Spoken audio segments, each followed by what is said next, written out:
اعوذ باللہ من الشیطان الرجیم بسم اللہ الرحمن الرحیم وقضا ادا اور وا اور قضا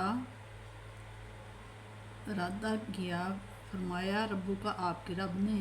اور حکم فرمایا آپ کے رب نے ان کے لا ان اللہ یعنی کہ ان کے لا نہ اس میں دو الفاظ آتے ہیں ان لا کے نہ تعبدو تا تم اعبدو العبادت کرو کہ تم نہ عبادت کرو اللہ مگر ایاہو صرف اسی کی یعنی کہ اللہ تعالیٰ کی عبادت کرو۔ اور آپ کے رب کی طرف سے حکم ہوا کہ نہ عبادت کرو سوائے اس کے اللہ تعالیٰ کے۔ وَبِالْوَالِدَيْنِ والدین کے ساتھ احسان کرو یعنی کہ اچھا سلوک کرو۔ اور حکم فرمایا آپ کے رب نے کہ نہ عبادت کرو اس کے سوا کسی کی اور ماں باپ کے ساتھ اچھا سلوک کرو۔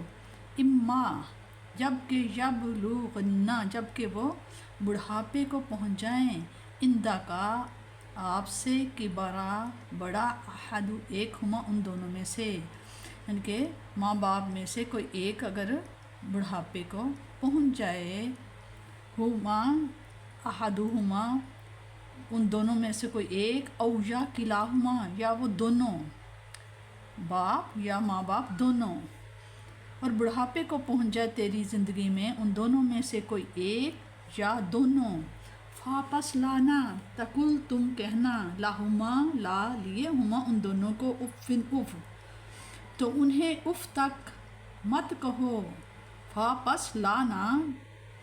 تا تم کل کہو پس تم نہ کہو لا ہما ان دونوں کو ہو ایک کی طرف اشارہ ہوتا ہے ہما دونوں کی طرف ان ماں باپ دونوں کو افن اف تک نہ کہو تو انہیں اف تک نہ کہو والا اور نہ تنہر ہما پھر دونوں کو کی طرف اشارہ ہے اور انہیں مت جھڑکو اور ان دونوں کو مت جھڑکو نہ جھڑکو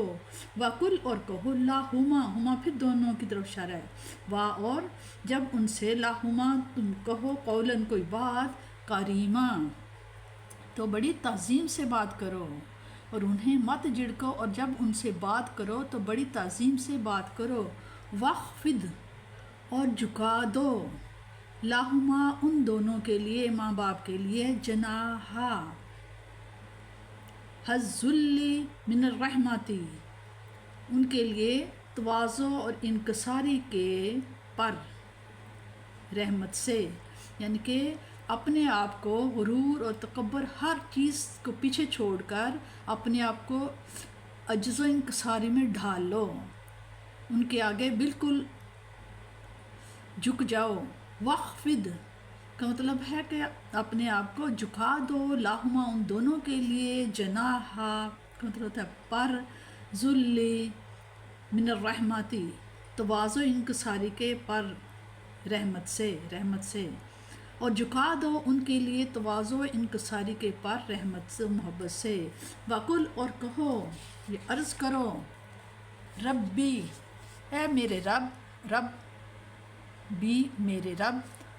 ارحم رحم کر ہما ان دونوں پر یعنی کہ ماں باپ پر کاما جیسا کہ ربا یعنی ربا پالا نی کا چھوٹی کا مجھے صاغرن جب کہ میں چھوٹا تھا اے میرے رب ان دونوں پر رحم فرما جس طرح انہوں نے مجھے محبت و پیار سے مجھے پالا جب کہ میں صغیرہ جب کہ میں چھوٹا تھا بچہ تھا۔ یہ دعا ماں باپ کے لیے رب ارحمہما کما ربا یعنی صغیرہ ہر وقت پڑھنی چاہیے تو ماں باپ حیات ہوں یا وفات پا چکے ہوں یہ ان کے لیے یہ دعا اللہ تعالیٰ نے عنایت فرمائی۔ اس میں بتایا جا رہا ہے یعنی انتہائی اس آیت میں چند آیات بتائی جا رہی ہیں کہ یہ چند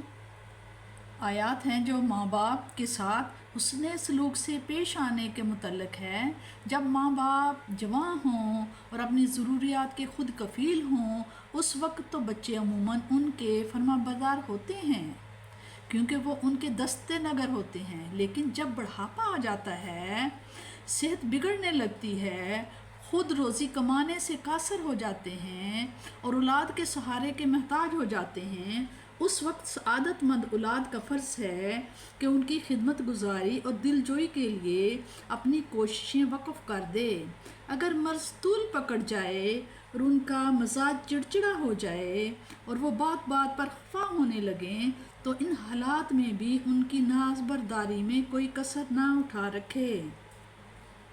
یعنی انتہائی تواضع اور انکسار سے ان کے ساتھ پیش آئے۔ ایسی تواضع جس میں رحمت و محبت کی خوشبو بسی ہوئی ہو، کیونکہ ایسی تواضع جس میں رحمت و شفقت کی مہک نہ ہو وہ کسی اور مقام پر مناسب ہو تو ہو،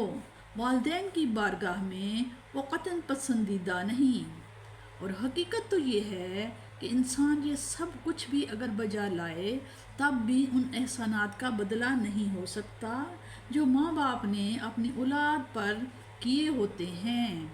ان سے عہدہ برآ ہونے اور ان کا حق سپاس ادا کرنے کی اگر کوئی صورت ہے تو یہ کہ وہ بارگاہ خداوندی میں عجز و انکساری سے ان کی مغفرت اور بخشش کے لیے دعائیں مانگتا رہے اور عرض کرتا رہے کہ اے مولا کریم، انہوں نے مجھے پالا، میری پرورش کی، میرے لیے تکلیفیں برداشت کیں، میں ان کا صلہ دینے سے قاصر ہوں تو ان پر اپنا در رحمت کشادہ فرما، جس طرح انہوں نے میری بے بسی کی حالت میں مجھ پر اپنی شفقت اور محبتوں کی انتہا کر دی، اسی طرح تو بھی ان پر اپنی عنایات بے پایاں اور رحمت بے انداز کے پھول برسا۔ حضور نبی کریم صلی اللہ تعالیٰ علیہ وسلم کے چند ارشادات طیبات بھی ملاحظہ۔ ایک دفعہ حضرت ابو بکر روایت کرتے ہیں کہ رسول صلی اللہ علیہ وسلم نے ارشاد فرمایا کہ اے صحابہ، کیا میں تمہیں بتاؤں کہ سب سے بڑا گناہ کون سا ہے؟ صحابہ نے عرض کی، ہاں یا رسول اللہ صلی اللہ علیہ وسلم، ضرور ارشاد فرمائیے۔ تو حضور صلی اللہ علیہ وسلم نے فرمایا، سب سے بڑا گناہ اللہ تعالیٰ کے ساتھ کسی کو شریک بنانا اور اپنے والدین کی نافرمانی کرنا ہے۔ اور روایت میں ہے کہ حضرت عبداللہ بن عمرو سے مروی ہے کہ حضور صلی اللہ علیہ وسلم نے ارشاد فرمایا کہ سب سے بڑا گناہ یہ ہے کہ انسان اپنے ماں باپ پر لعنت بھیجے۔ عرض کی گئی یہ کیسے ہو سکتا ہے؟ تو حضور صلی اللہ علیہ وسلم نے فرمایا کہ ایک شخص کسی کے باپ کو گالی دیتا ہے اور وہ شخص اس کے جواب میں گالی دینے والے کے باپ اور ماں کو گالیاں دیتا ہے تو گویا اس نے خود اپنے والدین کو گالی دی۔